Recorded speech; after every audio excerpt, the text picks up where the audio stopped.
اعوذ باللہ من الشیطان اللعین الرجیم بسم اللہ الرحمن الرحیم الحمد للہ رب العالمین والصلاة والسلام والتحیۃ والاکرام علی اشرف الانبیاء والمرسلین وعلى آلہ الطیبین الطاہرین المعصومین ولعنة اللہ علی اعدائهم اجمعین اما بعد فقد قال اللہ تبارک وتعالی یا ایہا الذین آمنوا اتقوا اللہ وکونوا مع الصادقین صلوات۔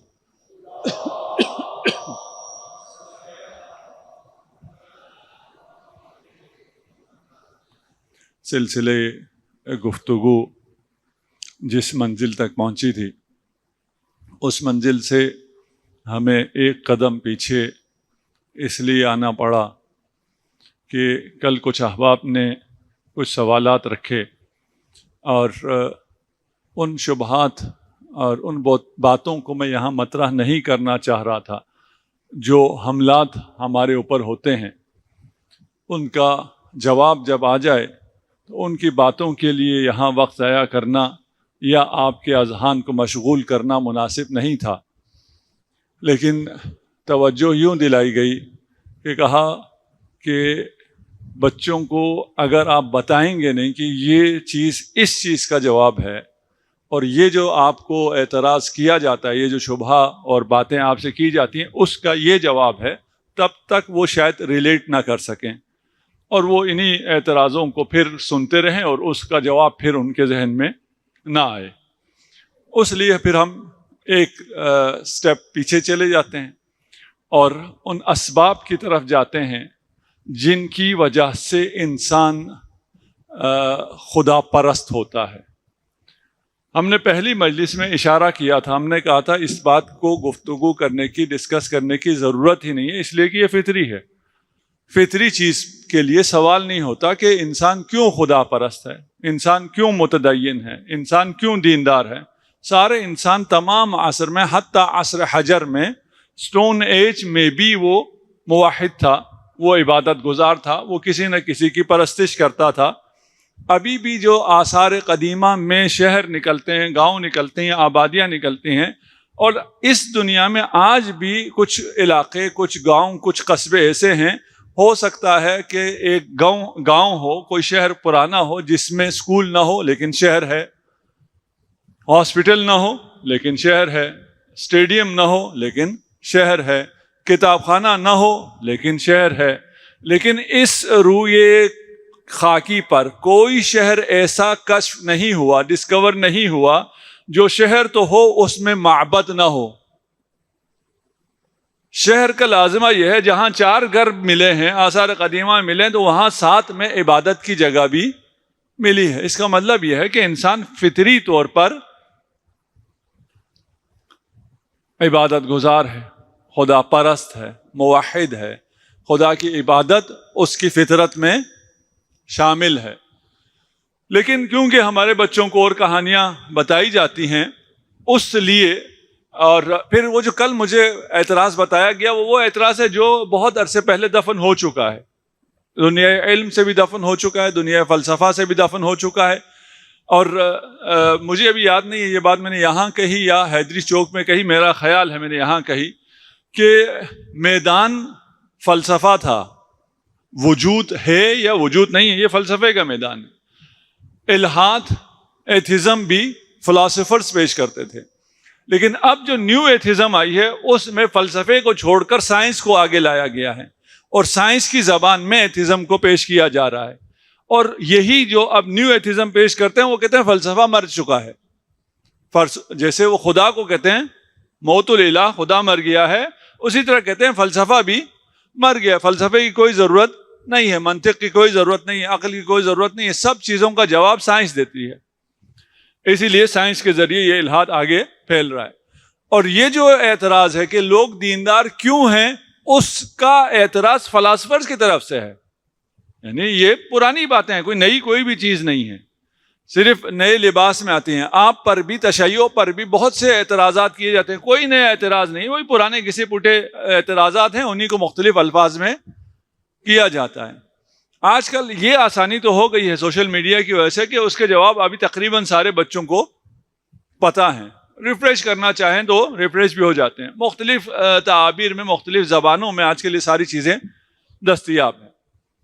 اعتراض کیا ہے؟ اعتراض یہ ہے، اور یہ اعتراض کارل مارکس کی طرف سے، مارکسزم کی طرف سے.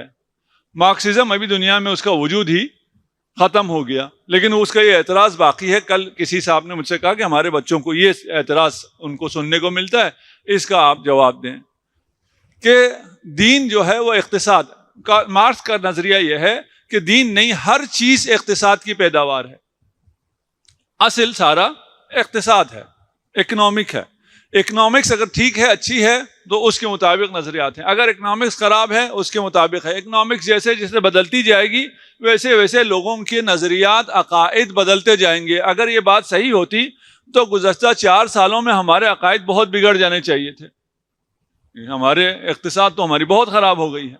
روپیہ ابھی کہاں پہنچ گیا ہے، واقعی مہنگائی کہاں پہنچ گئی، لیکن ہمارا ایمان یا وہی ہے یا اس سے بہتر ہوا ہے. اس کا کوئی کوریلیشن نہیں ہے کہ اگر جو کچھ اقتصاد ہے اور اسی کی بنیاد پر ہی انسان کی سوچ چلتی ہے، فکر چلتی ہے، ایسا نہیں ہے. ان کا کہنا یہ ہے کہ اقتصاد اور دین، اقتصاد اور باقی نظریات یہ انورس پروپورشن ہے. یعنی جتنا آپ کا اقتصاد اچھا ہوگا اتنا آپ کا دین کمزور ہوگا، جتنا آپ کا دین مضبوط ہوگا اتنا آپ کی اقتصاد، اکنامکس نیچے جائے گی. اور یہ ہمارے لوگوں کو سمجھ میں آتی بھی ہے، ہمارے جوانوں کو سمجھ میں آتی بھی ہے کہ بھائی یہ کیونکہ ہم اسلام کو مانتے ہیں، دین کو مانتے ہیں، خدا کو مانتے ہیں، اس لیے ہم پیچھے رہ گئے. وہ خدا کو نہیں مانتے اس لیے وہ ترقی کر گئے. یہ مثال سامنے پیش کی جاتی ہے. جواب یہ ہے کہ اگرچہ اکنامکس، اقتصاد ایک فیکٹر ہے جیسے باقی فیکٹرز ہیں، ان طرح ایک فیکٹر یہ ہے کہ انسان کی کوئی ایک چیز مضبوط ہو جائے، دوسری چیز کمزور ہو جاتی ہے. آپ جانتے ہیں کھیلوں پہ اتنا کیوں خرچ کرتے ہیں؟ یہ حکومتیں ہیں. آپ کے پاس سڑکیں بنانے کے پیسہ نہیں ہے، ہاسپٹل بنانے کے پیسے نہیں ہیں، اسکول بنانے کے پیسے نہیں ہیں، ورلڈ کپ کھیلنے کے پیسے بہت ہیں. کیوں؟ اس لیے کہ جوانوں کو اگر کسی کھیل میں لگا دیں گے تو دوسری طرف سے ان کی توجہ کم ہو جائے گی، وہ ادھر لگ جائیں گے. انٹرٹینمنٹ پہ اتنا کیوں خرچ ہو رہا ہے؟ اتنے زیادہ چینل کہاں سے بن رہے ہیں؟ ان کے پاس سرمایہ کہاں سے آ رہا ہے؟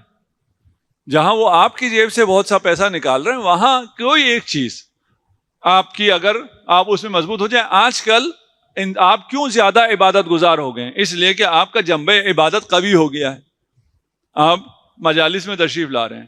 دوسرا جو جنبہ شیطانی ہے وہ ضعیف ہو جاتا ہے. یہ تو انسان ہے، یہ بائی نیچر ہوتا ہے، کوئی ایک چیز اوپر چلی جائے نیچے آ جاتی ہے. لیکن ایسا نہیں ہے کہ اس دنیا میں جہاں جہاں اقتصادی حالت اچھی ہے وہاں دین نہیں ہے. ایسا ہے نہیں، دین ہر جگہ ہے.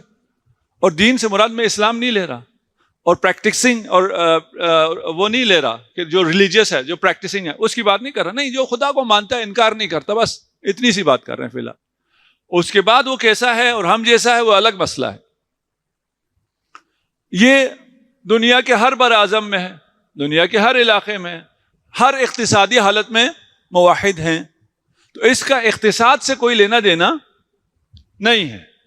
اور پھر اس کا اقتصاد سے کیسے لینے دینا ہے؟ اس میں بھی دو متضاد باتیں ایک ساتھ کرتے ہیں.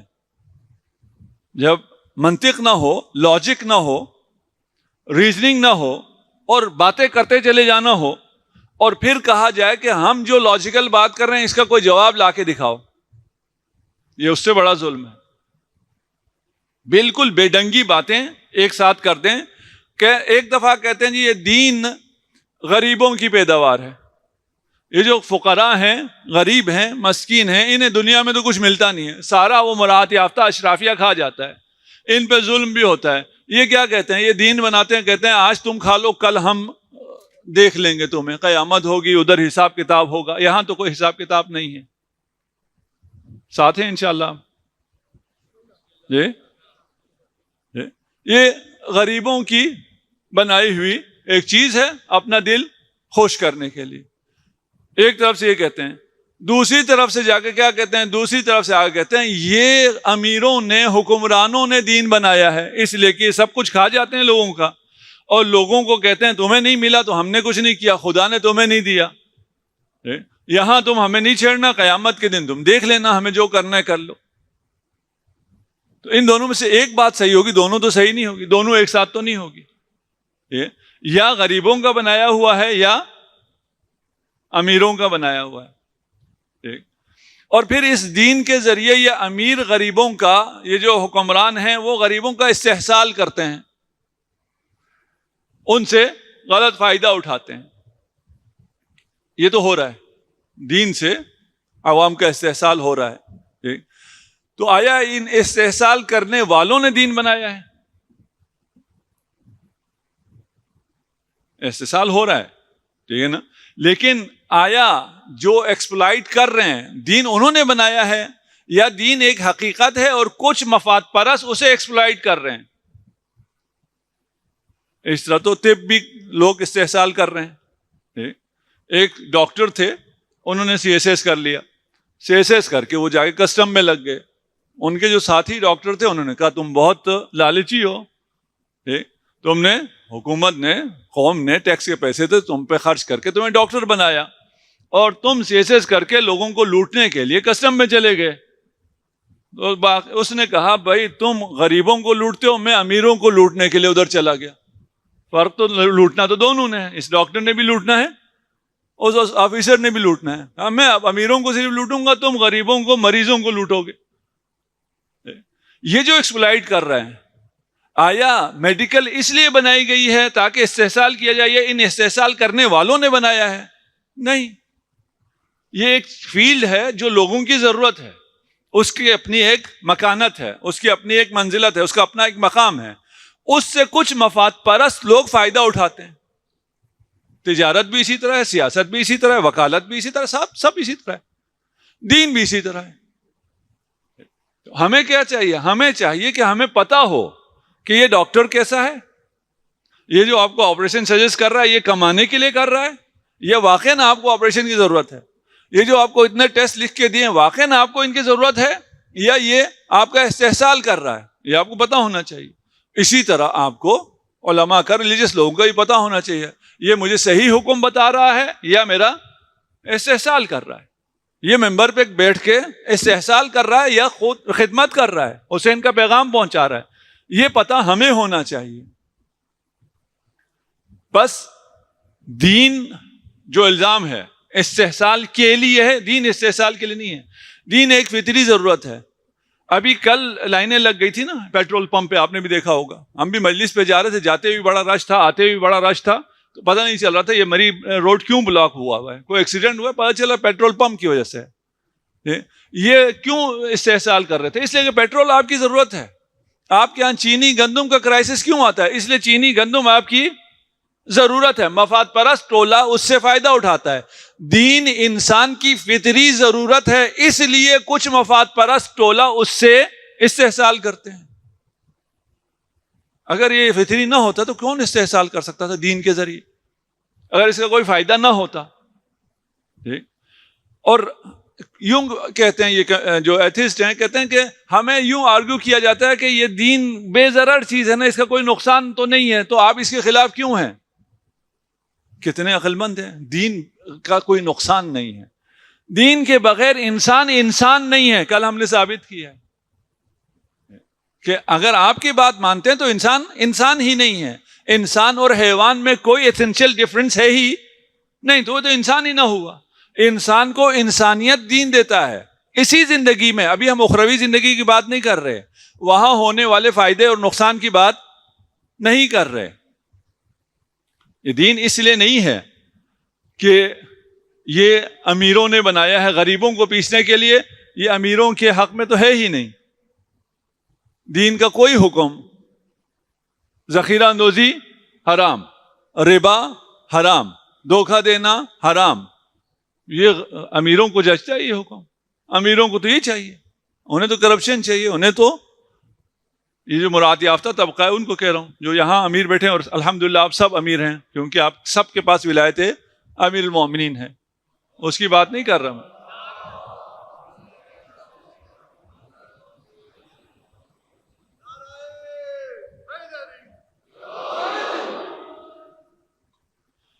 دین کس نے بنایا؟ غریبوں نے بنایا ہے.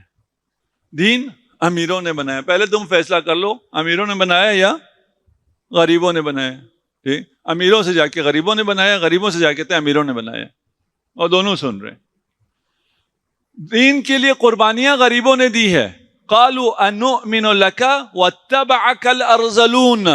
رسول خدا سے کہا ہم آپ کی پیروی کریں, یہ پس لوگ آپ کی اتباع کرتے ہیں, یہ غلام اور نچلے درجے کے لوگ آپ کے پیروی کرتے ہیں, ہم آپ کی کیوں پیروی کریں؟ یہ اشرافیہ نے بنایا ہوا دین ایسا ہوتا ہے. ما نراک اتبعک الا الذین هم اراذلنا. یہ ہمارے معاشرے کے جو اراذل ہیں, پسے ہوئے طبقہ ہے, نچلا طبقہ ہے, کمی ہے, یہ لوگ دین لے کے آئے, وہ دین ہم لے کے آئے. یہ اشرافیہ کا کہنا تھا. والذین یکنزون الذهب والفضة ولا ينفقونها في سبيل الله فبشرهم بعذاب علیم. یہ آیت اصحاب میں بھی بہت سو کو پسند نہیں تھی کہ سونا چاندی اگر جمع کرتے ہو تو جنت جہنم کی بشارت ہے. کتنا بڑا مذاق اڑایا ہوا ہے. فبشرہم, انہیں بشارت دے دو کس چیز کی؟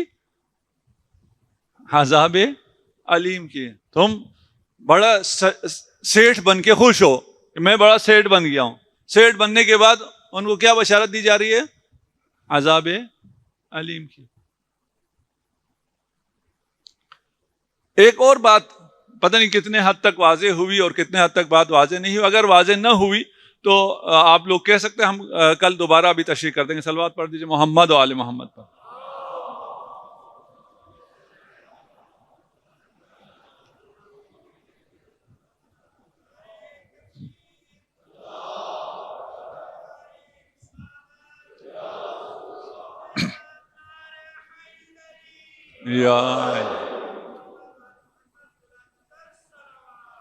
اللہم صل علی محمد و آل محمد وعجل. دین جہالت کی وجہ سے, یہ جو عوامل طبیعی ہیں, نیچرل جو ڈس آرڈرز ہیں, حوادث ہیں, یہ پتہ نہیں ہوتا لوگوں کو. زلزلہ کیوں آتا ہے پتہ نہیں ہے, بارش کیوں ہوتی ہے پتہ نہیں ہے, تو اس جگہ پہ دین کو رکھ دیتے ہیں, خدا کو رکھ دیتے ہیں. بارش خدا برساتا ہے, زلزلہ خدا غضبناک ہو گیا اس لیے, گناہ زیادہ ہو گئے اس لیے. کورونا کیوں آیا جی؟ خدا غضبناک ہو گیا, لوگوں کے گناہ بڑھ گئے, انہوں نے یہ کھانا شروع کر دیا. جو گیپ تھا لوگوں کو پتہ نہیں تھا, اس گیپ میں خدا تھا. اب جب سائنس نے ترقی کرنا شروع کر دی اور ان سارے سوالوں کا جواب آ گیا تو خدا کی ضرورت ہی ختم ہو گئی. ڈیتھ آف گاڈ, خدا نہیں رہا. کتنا بڑا مبالغہ ہے اگر آپ میرے ساتھ ہیں. ہمارا سوال کیا ہے؟ دین کی بات کیا ہے اور ایتھزم کی بات کیا ہے؟ ہم کہتے ہیں خدا ہے, وہ کہتے ہیں خدا نہیں ہے. یہ بارش کون برساتا ہے؟ یہ کہاں سے آ گیا درمیان میں؟ یہ ہمارا سوال ہی نہیں ہے. بارش کیسے ہوتی ہے, زلزلہ کیسے ہوتا ہے, یہ تو سوال ہی نہیں ہے نا. یہ مقام ثبوت اس بات یاد ہے بھائی, ثبوت پہ آؤ نا. ہم کہہ رہے ہیں خدا کا وجود ہے یا نہیں ہے, ایگزسٹنس کی بات ہو رہی ہے. وہاں تم کس کو لے آئے؟ بارش ہوتی ہے یا نہیں ہوتی, بارش کون برساتا ہے, زلزلہ کون کرتا ہے. چلو جی یہ ہمیں پتہ نہیں تھا, پتہ چل گیا, اس سے کیا ہوا؟ ہمارا سوال تو اپنی جگہ ہے, ہمارا سوال ان سے تو تھا ہی نہیں. اور اگر ہم کہتے تھے کہ بارش خدا برساتا ہے اور آج آپ کی سائنس نے بتا دیا کہ بارش کیسے ہوتی ہے, تو اس کا مطلب یہ ہوا کہ یہ بارش خدا کی طرف سے نہیں ہے. وَنَشَرَ الرِّيَاحَ بِرَحْمَتِهِ, امیر المومنین ارشاد فرماتے ہیں یہ جو ہوائیں چلتی ہیں, اور ہم کہتے ہیں ہوا چلتی ہے, امیر المومنین کہتے ہیں ہوا چلتی نہیں ہے, ہوا چلائی جاتی ہے. جس نظام کی وجہ سے یہ ہوا چلتی ہے, جس نے بارش کا یہ نظام بنایا ہے کہ یہ بادل کئی ہزار ٹن پانی لے کر لاکھوں کلومیٹر کا سفر کر سکتے ہیں, اس خالق نے بارش برسائی ہے. بادل نے کیسے بارش برسا دیا؟ بادل کو کیا پتا ہے؟ بادل میں یہ سسٹم, یہ شعور, یہ وزن اٹھانے کی طاقت کس نے دی ہے؟ بارش اسی نے برسائی ہے. ہم خدا کو مادی اسباب کی جگہ نہیں رکھتے کہ مادی اسباب کے پتہ چلنے سے خدا کی جگہ خالی ہو جائے. مادی اسباب کی اپنی جگہ ہے، ان مادی اسباب کو سبب بنانے والے علت العلل کی اپنی جگہ ہے. ہمارا سوال الہات میں اس علت العلل سے ہے، اس وجود اول سے ہے، اس واجب الوجود سے ہے، جس کے وجود سے سب کا وجود ہے. اس کا وجود ہے یا نہیں، یہ سوال ہے. بارش سے سوال ہمارا ہے ہی نہیں. اگر اس نقطے کو میں اپنے بچوں تک پہنچا سکا ہوں کہ جو ظاہری اسباب ہیں وہ جو بھی ہوں، ہم ان ظاہری اسباب کی جگہ خدا کو کبھی بھی نہیں رکھتے. ان ظاہری اسباب کو سبب جس نے بنایا ہے، ہم اس کی نسبت اس مسبب الاسباب کی طرف دیتے ہیں. یہ بات انشاءاللہ واضح ہے.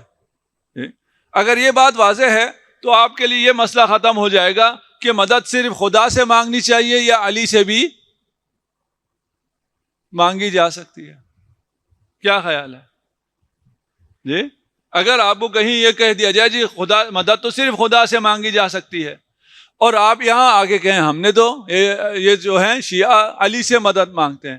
بھائی علی سے جو مدد مانگتے ہیں وہ اور ہے، خدا جو صرف مدد کر سکتا ہے وہ اور ہے.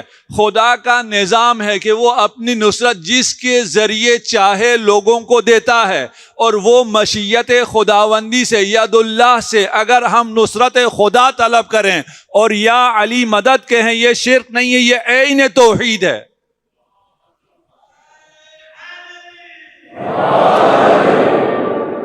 وَاجْعَلْ مِن لَدُنْكَ سُلْطَانًا نَصِيرًا. رسالت مآب کی دعا ہے کہ مجھے چاہیے، کیا چاہیے؟ تجھ سے چاہیے. من لدن کا کوئی اور. خود خاتم بھی اپنا خلیفہ خود مقرر نہیں کر سکتا، اسے بھی بارگاہ الہی سے طلب کرنا ہے. بارگاہ الہی سے طلب کیا کہ وَاجْعَلْ لِي مِن لَدُنْكَ سُلْطَانًا نَصِيرًا، مجھے ایک وزیر دے، خلیفہ دے، وصی دے، جو سلطان بھی ہو، جو نصیر بھی ہو، نصرت خدا کو مدد کرنے والے مشکل کشا علی ابن ابی طالب کی شکل میں طلب کیا. اگر آپ یا علی مدد کہتے ہیں تو یہ سنت رسول ہے. رسول یا اخی مدد کہتے تھے. اے میرے بھائی علی ابن ابی طالب، میری مشکل کشائی فرما. جو ظاہری اسباب ہیں وہ اپنی جگہ ہے. یہ بات بھی میں واضح کر دوں، جن کو بات سمجھ میں نہیں آتی وہ پھر ابھی بہت سے لوگ ہیں، ابھی پھر بھی لوگوں کے ذہن میں کنفیوژن رہتی ہے کہ بھئی آپ کیسے کہتے ہیں یا علی مدد شرک ہے. ہاں، یا علی مدد کی ایک صورت شرک ہے. وہ کیا ہے؟ وہ یہ ہے کہ میں کہوں میں نے خدا سے مانگا، خدا نے نہیں دیا، اب علی کے پاس جاتا ہوں، خدا نے نہ دیا تو میں علی سے لے لوں گا، علی مدد کر مجھے دے دے. یہ شرک ہے. ہم جو علی سے مانگ رہے ہیں یہ در حقیقت خدا سے مانگنا ہے. آپ چھوٹی موٹی مدد کی بات کر رہے ہیں نا. خدا نے ہدایت آپ کو سیدھا ہدایت دے سکتا تھا، ڈائریکٹ نہیں دے سکتا تھا. خدا آپ کو ڈائریکٹ ہدایت دے سکتا تھا، ڈائریکٹ دی ہدایت آپ کو نہیں. قرآن کے ذریعے دی، رسول خدا کے ذریعے دی، اہل بیت کے ذریعے دی. خدا جو ڈائریکٹ دے سکتا تھا وہ ذریعے سے دیتا ہے، تو میں اگر اسی ذریعے سے خدا سے مدد مانگوں، لیکن اگر میں یہ کہوں کہ نہیں خدا نہیں، مجھے علی سے مدد چاہیے. اگر میں یہ جتنے شرک کہنے والے ہیں، اگر ان کا بچہ مریض ہو جائے اور بچے کو لے کے یہ ڈاکٹر کے پاس پہنچے، کیا کہتے ہیں؟ ڈاکٹر صاحب میرے بچے کو بچا لیجئے. یہ سارے شرک کی فیکٹریاں جنہوں نے لگائی ہوئی ہیں وہ اپنا بچہ لے جا کے سیدھا یہی کہیں گے ڈاکٹر صاحب. اگر آپ میں ڈاکٹر کوئی ہیں اور ایسا آدمی آ جائے اسے کہ شرک شرک، جاؤ دفع ہو جاؤ ادھر سے، میں زندگی بچاؤں گا، وہ کیا کہے گا؟ وہ کہے گا نہیں نہیں، میں یہ نہیں کہہ رہا کہ آپ زندگی بچانے والے. زندگی بچانے والا تو خدا ہے، لیکن زندگی کس انجیکشن سے بچتی ہے، کس کرنٹ سے بچتی ہے، کس دوائی سے بچتی ہے، اس کا علم خدا نے آپ کو دے رکھا ہے. میں جو آپ کو کہہ رہا ہوں بچا لو، یعنی وہی علم خدا کے ذریعے، علم جو خدا نے آپ کو علم دیا ہے اس کے ذریعے میرے بچے کو بچا لو. تو آپ اسے مڑ کے کہیے گا، پھر یہی کہو آ کے سارا جملہ کہو کہ تمہیں خدا نے علم دیا ہوا ہے، تم اس علم کے ذریعے میرے بچے کو بچا لو. وہ کیا کہے گا؟ اتنا بولتا رہوں گا تو میرا بچہ گزر جائے گا. بھائی میری نیت میں ہے لیکن کہوں گا سیدھا تم سے. اور آپس میں کہتے ہیں ہم آپس میں مدد مانگتے ہیں، رسول خدا سے مدد نہیں مانگ سکتے. آپس میں کیوں مدد مانگتے ہیں؟ کیونکہ آپ زندہ ہیں، آپ کر سکتے ہیں مدد. نعوذ باللہ، رسول مدد نہیں کر سکتا. یہ انہی کی طرح ہے. ہمارا بحث یہ نہیں، ہمارا ان سے ابھی مکالمہ نہیں ہے، ہم ادھر اتفاقاً ادھر آ گئے. سمجھنا ہم نے کیا ہے، ہم جو ظاہری اسباب ہیں انہیں نہیں کہتے کہ یہ اسباب کریں گے یا خدا کرے گا. ایسا نہیں ہے. مدد بھی یہ نہیں ہے یا علی کرے گا یا خدا کرے گا. بارش یا بادل برسائیں گے یا خدا برسائے گا. نہیں، وہ مسبب الاسباب ہے، سب کچھ اس کی طرف سے ہے، اس کا نظام ہے. اسی نے مشکل کشا کو مشکل کشا بنایا ہوا ہے. حتی اذا جاء احدکم الموت توفتہ رسلنا. جب آپ کو موت آتی ہے تو کون آپ کو موت دیتا ہے؟ آیت ہے قرآن کی کہ ہمارے ملائکہ. موت دینے والے کون ہو گئے؟ ملائکہ. آیت ہے قرآن کی. دوسری آیت کیا ہے؟ قل یتوفاکم ملک الموت. اب موت دینے والا کون ہو گیا؟ ملک الموت. عام فرشتے نہیں بلکہ ملک الموت موت دیتا ہے. تیسری آیت کیا ہے؟ اللہ یتوفی الانفس حین موتہا. جب موت آتی ہے تو موت کون دیتا ہے؟ اللہ. اب ان تینوں میں سے صحیح کون سا ہے؟ فرشتے، ملک الموت اور اللہ. کون سا صحیح ہے جی؟ تینوں صحیح ہے. اللہ کا حکم ہے. اور یہ جو فرشتہ جان قبض کر رہا ہے یہ ملک الموت کا کارندہ ہے. ملک الموت کے حکم سے. ملک الموت کا بھی ہے جان لینا، فرشتے کا بھی ہے. اور ان کو یہ اختیار، یہ طاقت، یہ حکم کس نے دیا ہے؟ اللہ نے بھی قبض کی. اس کو کوئی مشکل نہیں. ہماری آپس کی مشکل بھی حل ہو گئی اور ایتھسٹ کے ساتھ بھی مشکل حل ہو گئی. جو میں اپنے بچوں کو ایک چیز سکھانا چاہ رہا ہوں کہ جس لیول پہ جا کے وہ آپ سے گفتگو کریں آپ بھی اسی لیول پہ چلے جائیں. اگر وہ آپ کو کہتے ہیں کہ آپ اس لیے دیندار ہوتے ہیں کہ یہ اسباب ہیں، یہ ریزنز ہیں، آپ فقر کی وجہ سے، آپ جہل کی وجہ سے، آپ فلاں وجہ سے آپ مسلمان ہوئے ہیں، آپ موحد ہوئے ہیں، تو آپ کہیں ہمیں ہی پتہ ہے آپ کس وجہ سے ایتھسٹ ہوئے ہیں. ہم بھی بحث اسی جگہ لے کے آئیں گے نا.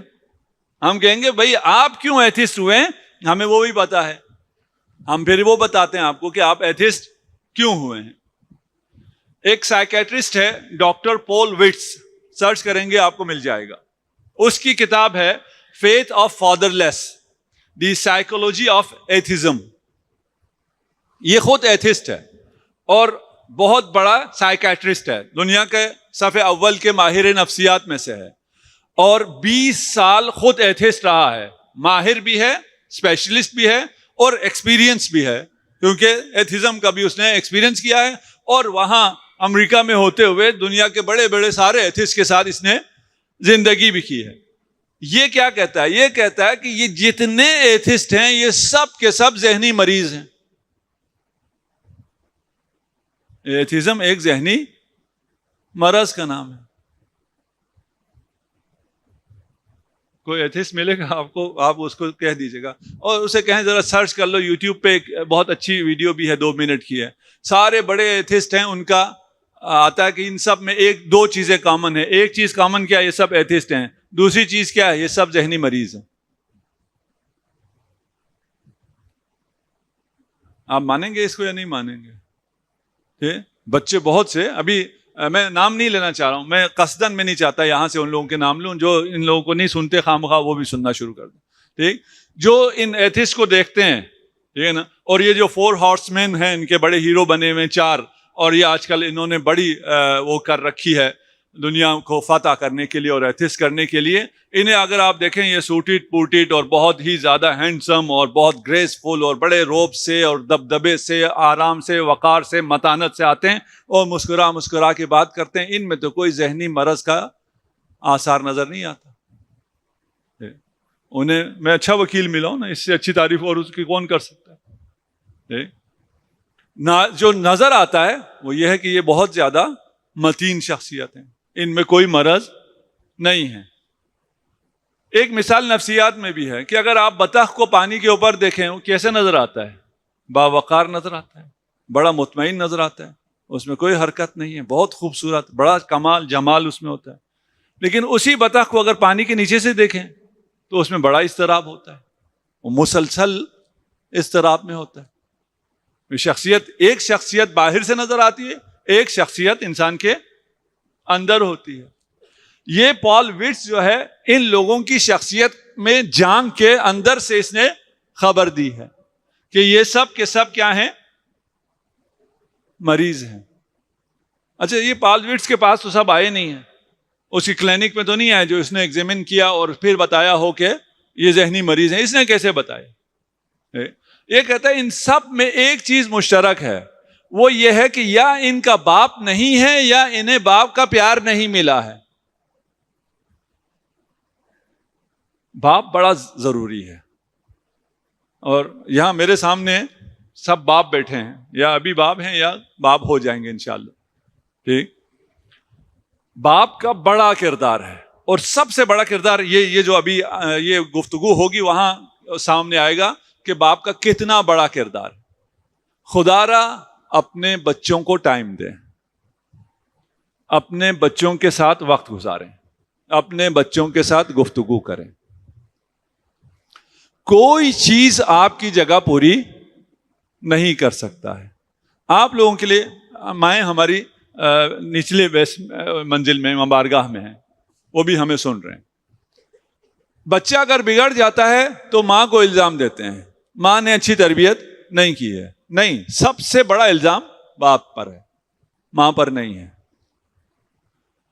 وہ کمی اگر باپ کی طرف سے کمی رہ گئی, اس کمی کو کوئی بھی پورا نہیں کر سکتا.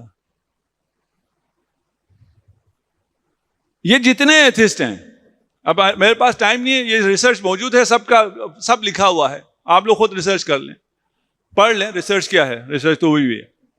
یہ جتنے ہیں ان میں یا ان کا باپ نہیں ہے, اور آج کل تو ان کی تعداد میں بہت اضافہ ہو رہا ہے, اور فارم میں سے باپ کا نام بھی حذف ہو گیا ہے. ابھی بہت سی دنیا میں اب باپ نہیں پوچھتے کون ہے, بہت سوں کا باپ ہی نہیں ہے, کیا پوچھنا. یا ان کا باپ نہیں ہے, یا ان کا باپ بہت سخت تھا, بہت مارتا تھا. سختی بھی ممنوع. یہ ریسرچ اپنی جگہ, ساتھ ساتھ ہمیں یہ میسج بھی لینا ہے نا کہ والدین کو سختی نہیں کرنی چاہیے. اور آج کل کی نسل ویسی سختی سے بات مانتی ہی نہیں ہے. وہ ہم لوگ تھے جو لاتوں کے بوت تھے. آج کل کی نسل باتوں سے مانتی ہے, لاتوں سے نہیں مانتی. تو یہ آج کل کی نسل کے لیے اچھی خبر کہ آپ کے بزرگوں سے یہ التماس ہے, میں بزرگوں سے تو درخواست ہی کر سکتا ہوں کہ یہ بہت اچھے ہیں, بہت سمجھدار ہیں, ان سے باتیں تو کرو, یہ سب مانتے ہیں. اصل یہ ہے کہ یہ سمجھتے ہیں, انہیں سمجھو, انہیں سمجھاؤ. یہ بہت سمجھدار ہیں. اور اگر میری پچھلی مجالس آپ کو یاد ہوں تو میں نے یہ نتیجہ نہ جانے یہاں دیا تھا یا حیدری چوک پہ دیا تھا آپ کو کہ یہ جو دنیا ایتھزم کی طرف گئی ہے یہ اس لیے جا رہی ہے کہ یہ اب بچے سمجھدار ہو گئے ہیں, خرافی دین کو نہیں مانیں گے, صحیح دین کو مانیں گے. صحیح دین کی تلاش میں اگر ان کو دین پہ رہنے دیا گیا تو یہ سب علی والے ہو جائیں گے. بہت بڑا خطرہ ہے نا, جس کی وجہ سے انہوں نے کہا دین ہی ختم کر دو, ان کے ذہن میں سوال ہی ختم کر دو, خدا کا تصور ہی ختم کر دو, نہیں تو یہ سب علی والے ہو جائیں گے. اور یہ ہو کے رہے گا. ہم ہوں گے یا نہیں ہوں گے معلوم نہیں, لیکن یہ ہو کے رہے گا. جب یوسف زہرا کی حکومت کیسے ہوگی؟ سب علی والے ہوں گے تو حکومت ہوگی نا. تلوار سے نہیں ہوگی, علم سے ہوگی, محبت سے ہوگی, شفقت سے ہوگی, رحمت سے ہوگی. خدا انشاءاللہ ہمیں جمال منتظر نصیب فرمائے. صلوات پڑھ دیجیے محمد و آل محمد.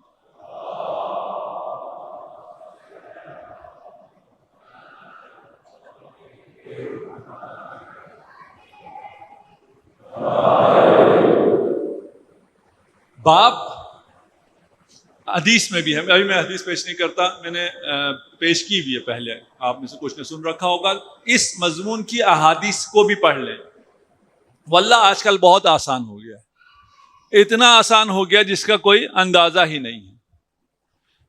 آپ کو جو حدیث چاہیے، جس موضوع پہ جتنی احادیث چاہیے سرچ کریں، مل جاتا ہے. اور میں یہ بات کہتا رہتا ہوں کہ اپنے گوگل کو مسلمان کرو، شیعہ کرو.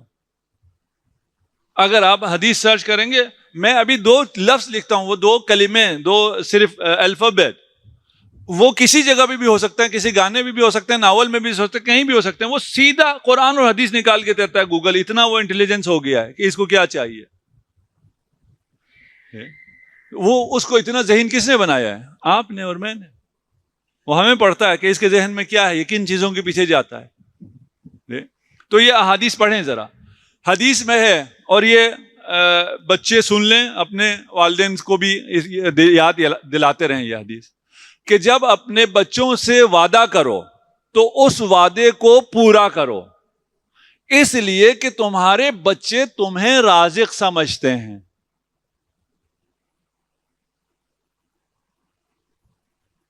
اب آ جائیں یہ پال وٹس کی، جو سائیکیٹرسٹ ہے. یہ حدیث تھی نا. وہ کیا کہتے ہیں؟ وہ کہتے ہیں جب بچے چھوٹے ہوتے ہیں اس وقت وہ مفہوم الہ، اللہ کے مفہوم کو نہیں سمجھ سکتے.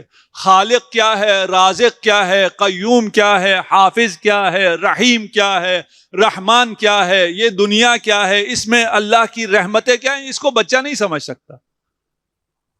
وہ کیا کرتا ہے؟ وہ ان ساری صفات کو اپنے باپ میں دیکھتا ہے.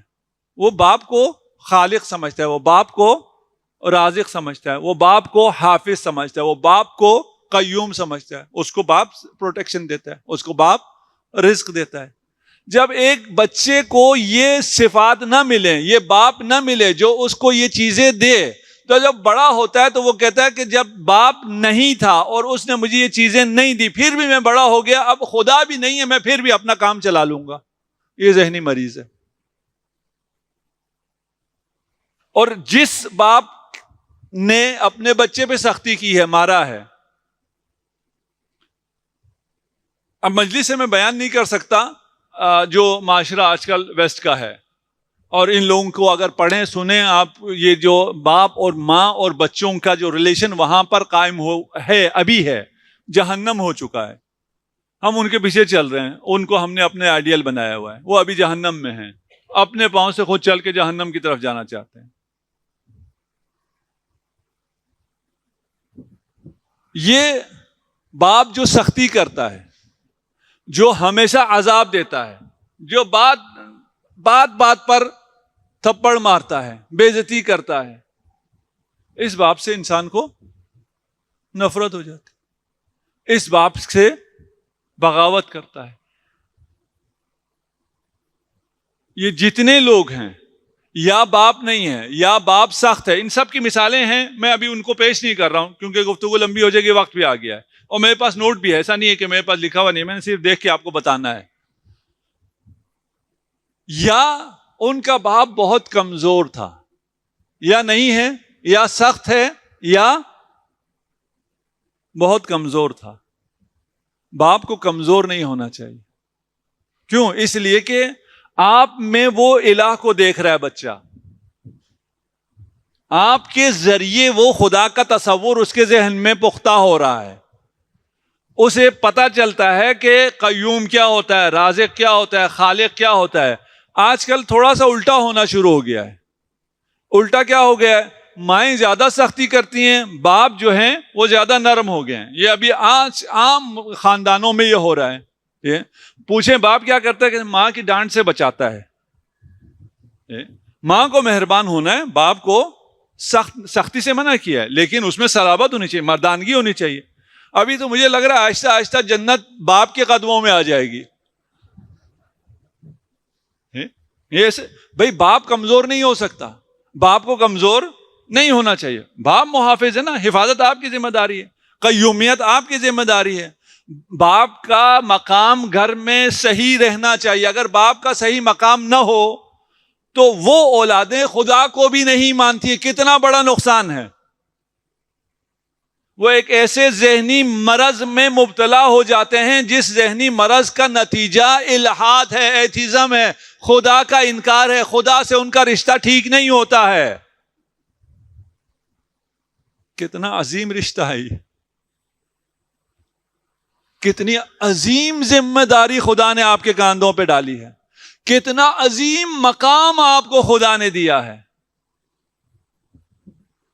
النبی اولا بالمؤمنین من انفسہم وازواجہ امہاتہم.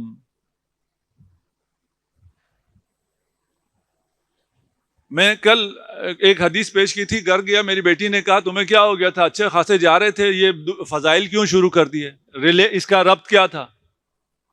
ابھی بیٹی بھی میری سن رہی ہے, میں اس لیے ربط بیان بھی کر رہا ہوں کہ پتہ چل جائے. بات ہماری کس کی چل رہی ہے؟ باپ کی. من کنت مولا فہذا علی مولا. سب مانتے ہیں, سارے مسلمان یا نہیں مانتے؟ جی, یہاں سارے مسلمان بیٹھے ہیں, یہاں ہمارے یہ صرف شیعوں کا اجتماع نہیں, یہاں سب بیٹھے ہیں, سارے مانتے ہیں. لیکن مسئلہ کیا ہے, مولا کا معنی میں اس کے 20 معنی ہیں, 30 معنی ہیں, 70 معنی ہیں. بھائی جتنے مرضی معنی ہیں, یہ لفظ تو رسول خدا نے فرمایا یا نہیں فرمایا؟ لفظ سے تو انکار نہیں ہے نا. من کنت مولا فہذا علی مولا, من کنت مولا فعلی مولا. یہ مولا تو کہا ہے علی کو. ابھی ان کی زبان پہ علی کے لیے مولا کیوں نہیں آتا؟ مانا کہ ہم بات نہیں کر رہے, جو رسول نے کہا ہے وہ تو بول دو. اور اگر کوئی بول دے تو اس کے پیچھے لگ جاتے.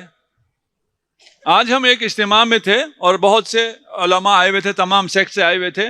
ان میں سے 2-4 لوگ بڑا گلہ کر رہے تھے کہ ہم جب شیعوں سے ملتے ہیں تو ہمارے لوگ ہمیں نہیں چھوڑتے, ہمیں ہمارے خلاف بڑا پروپیگنڈا ہوتا ہے, ہمیں بہت یہ کہا جاتا ہے, وہ کہا جاتا ہے. کہ بھائی مرد بنو, کہتے رہو. کہتے ہیں جی ہم جب ہم ان میں سے ایک آئے بھی تھے, میں ان کا نام نہیں لیتا, صرف اپنا بتاتا. ہم جامعہ کوثر گئے اور ہم نے تصویریں جو ہیں فیس بک پہ بھی نہیں چڑھائیں, پھر بھی لوگوں کو پتہ چل گئی اور لوگوں نے ہماری بہت کلاس لی.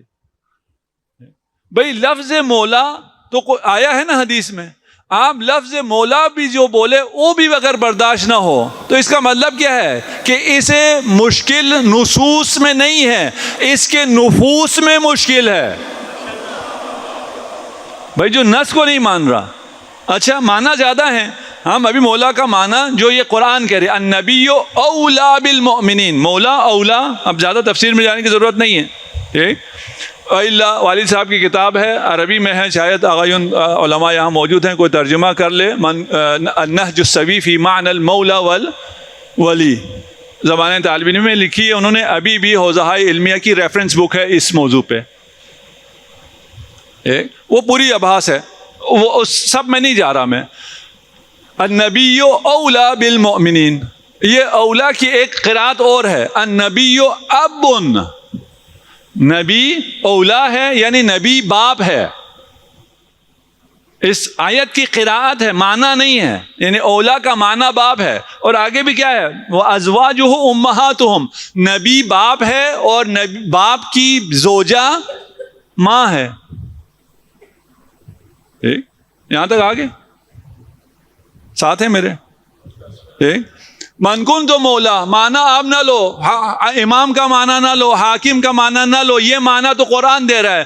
اولا بے معنی اب بھی آتا ہے, ایک مصداق, صرف ایک مانا نہیں ہے, اس کا ایک مصداق کیا ہے, انا وعلی ابوا ہذہ الامہ, میں اور علی اس امت کے باپ ہیں. اگر علی کو مولا نہیں مانو گے تو تمہیں باپ نہیں ملے گا. جسے باپ نہیں ملتا اسے رب نہیں ملتا.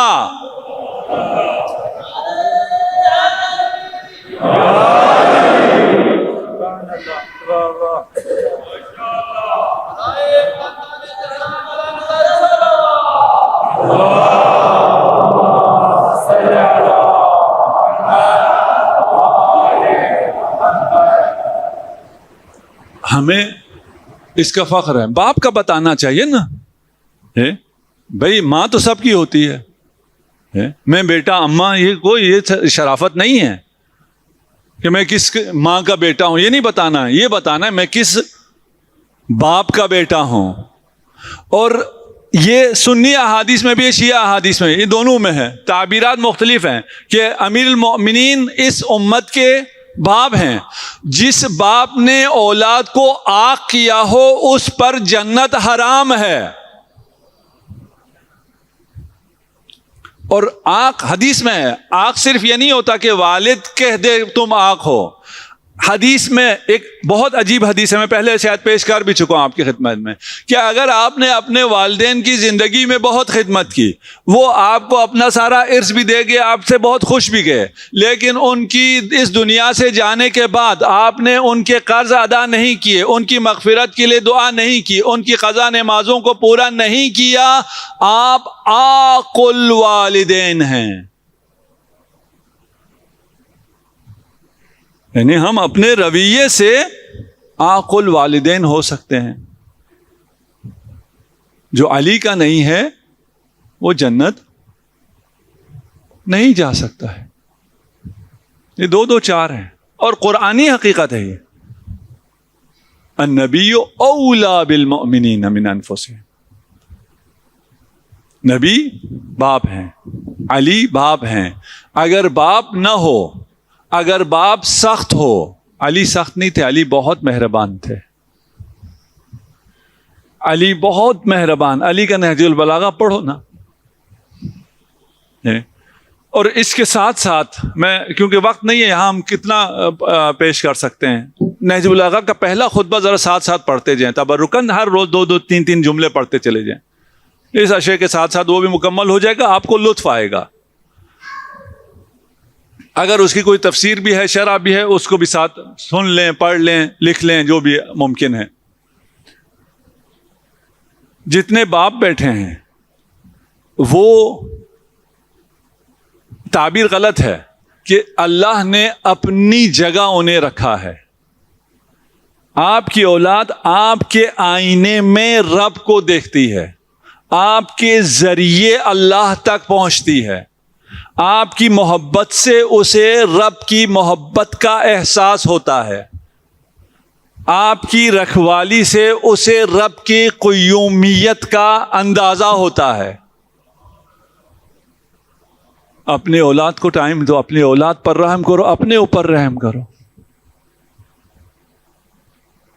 ہم جس ذکر کے لیے یہاں جمع ہیں، انہوں نے ایسی اولاد کی تربیت کی ہے کہ تمام اولادوں نے بڑھ چڑھ کر اس قربانی میں حصہ لیا ہے. یہ باپ کا کردار دیکھا ہوا تھا نا، باپ کا کردار معلوم تھا، اس لیے اولاد ایسی تھی کہ موت شہد سے زیادہ شیرین ہے. آج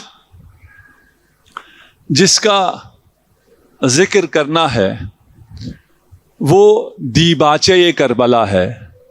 یعنی کربلا میں جتنے مصائب 72 پر پڑے، اتنے مصائب ایک تنہا مسلم پر کوفہ میں آئے. مسلم شبیہ ہے حسین تھا. مقام منزلت حسین آپ کو بھی اندازہ ہے، مجھے بھی اندازہ، تصور نہیں کر سکتے. ہمارا طائر تخیل بھی اس عظمت کو نہیں پہنچ سکتا. لیکن اگر محبت ہو جائے اس سے، آپ اس تک پہنچ تو نہیں سکتے. لیکن دنیا والے سمجھتے ہیں کہ یہ حسین آیا ہے کوفہ میں. سفیر حسین کو دیکھ کے اس کے روپ میں حسین نظر آتا تھا. اور وہ مظلومیت جو حسین پر آئی ہے وہ مسلم پر بھی آئی ہے. حسین بھی تنہا رہ گئے، مسلم بھی تنہا رہ گئے. نماز کے بعد جب سلام دیا، دائیں دیکھا کوئی نہیں تھا، بائیں دیکھا کوئی نہیں تھا. ایک وقت حسین پر بھی ایسا آیا، جب دائیں دیکھا کسی کو نہیں پایا، بائیں دیکھا کسی کو نہیں پایا. پکارا یا مسلم ابن عقیل، یا حبیب ابن مظاہر، اے میرے شیرو تم کہاں ہو؟ دیکھ نہیں رہے، حسین تنہا رہ گیا ہے.